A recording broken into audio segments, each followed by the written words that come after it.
구독자 여러분, 세상 모둠 채널에 오신 것을 환영합니다. 오늘은 우리에게 친숙한 만두가 동아시아를 넘어 어떻게 전 세계로 퍼져나가며 놀라운 변신을 거듭해 왔는지 그 흥미진진한 이야기를 함께 나누어 보려 합니다. 단순한 음식을 넘어 각 나라의 문화 속에 깊숙이 자리 잡은 만두의 세계로 지금 바로 떠나보시죠. 1. 만두. 그 위대한 여정의 시작 근본부터 잡고 가자. 만두의 기원에 대한 이야기는 여러 설이 있지만 많은 경우 중국에서 시작되었다고 알려져 있습니다. 특히 삼국시대 총나라의 재상이었던 제갈량이 남만을 정벌하고 돌아오는 길에 강을 건너기 위해 사람의 머리를 바치는 대신 밀가루 속에 소를 넣어 사람 머리 모양으로 만들어 바쳤다는 흥미로운 이야기가 전해 내려옵니다. 이처럼 만두는 처음부터 단순한 음식이 아니라 어떤 의식이나 재물과 관련된 의미를 가지고 있었을 가능성을 시사합니다. 물론 이는 전설과 같은 이야기일 수 있지만 만두가 꽤 오래전부터 존재했으며 처음에는 지금 우리가 생각하는 것과는 조금 다른 형태나 목적을 가졌을 것이라는 점은 분명해 보입니다. 초기에는 속이 없는 형태였거나 지금처럼 다양한 소를 넣는 방식이 아니었을 수도 있습니다. 밀가루 반죽 속에 무언가를 넣거나 혹은 반죽 자체로 모양을 만들어 익혀 먹는 형태가 만두의 원형이었을 것이라 짐작해 볼 수 있습니다. 이렇게 시작된 만두는 동아시아 지역에서 점차 다양한 형태로 발전하며 널리 퍼져나가기 시작했습니다. 하지만 그 시작은 아마도 사람들의 필요에 의해 혹은 어떤 특별한 의미를 담아 만들어진 소박한 형태였을 것입니다. 오늘 우리는 만두의 아주 오래된 시작점에 대해 잠시 들여다보았습니다. 2. 동아시아를 넘어 세계로 퍼진 만두발. 음식의 이동은 대부분 사람들의 이동과 함께 이루어집니다. 무역로를 따라 상인들이 오가고 여행자들이 새로운 문물을 접하며 때로는 전쟁이나 이주를 통해 한 지역의 음식이 다른 지역으로 전파되곤 합니다. 만두 역시 마찬가지였습니다. 특히 고대 동서양 문명을 잇는 중요한 교역로였던 비단길을 통해 만두와 비슷한 형태의 음식이 서쪽으로 전달되었다는 이야기가 있습니다.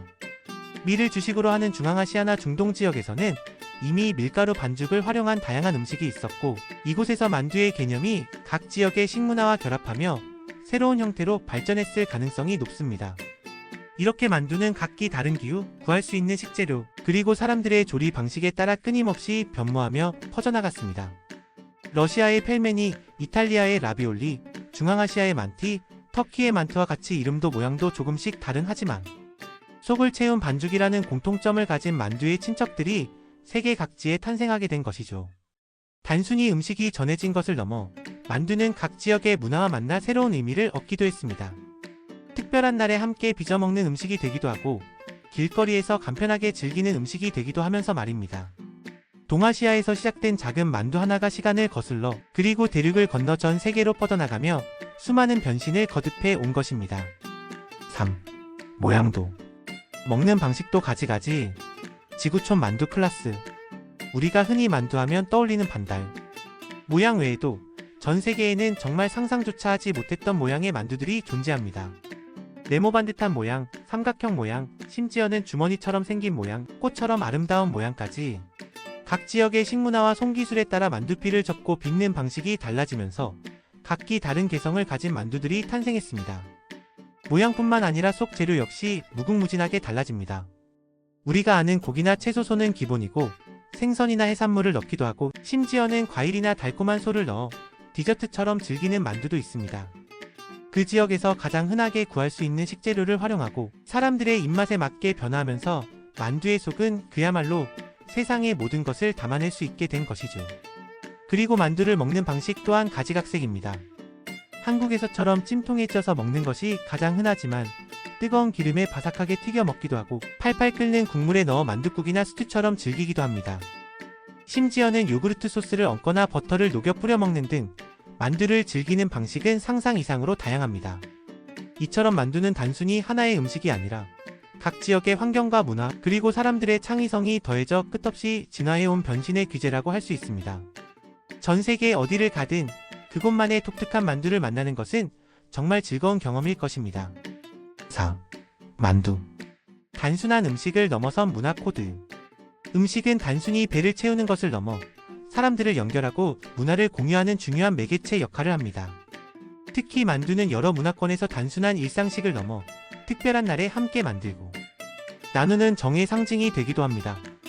한국에서는 설날 아침 떡국과 함께 만둣국을 먹으며 새해를 시작하는 전통이 있습니다.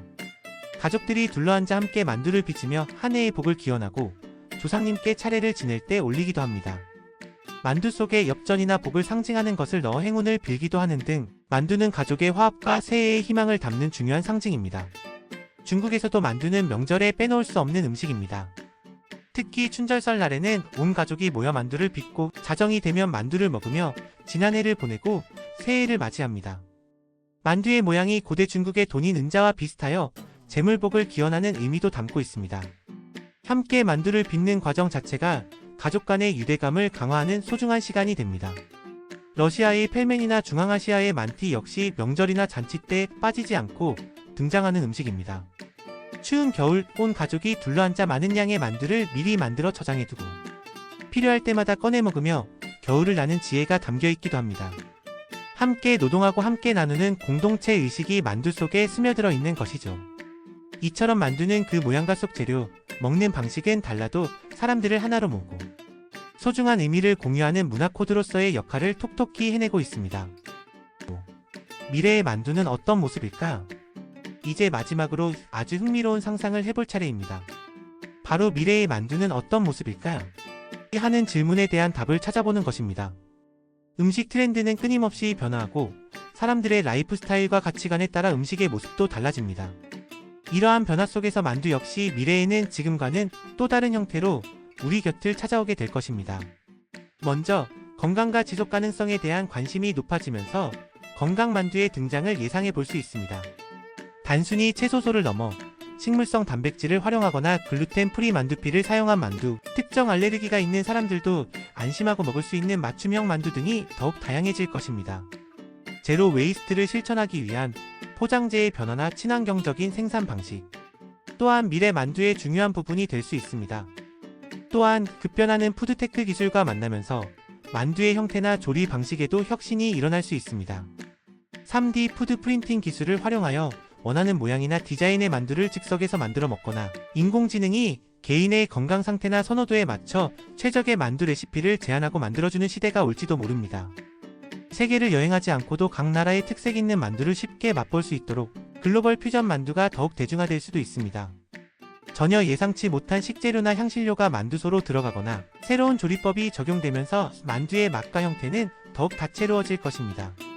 미래의 만두는 단순한 한 끼 식사를 넘어 개인의 건강을 관리하고 환경을 생각하며 전 세계의 다양한 맛과 문화를 경험하게 해주는 스마트한 음식으로 진화할지도 모릅니다.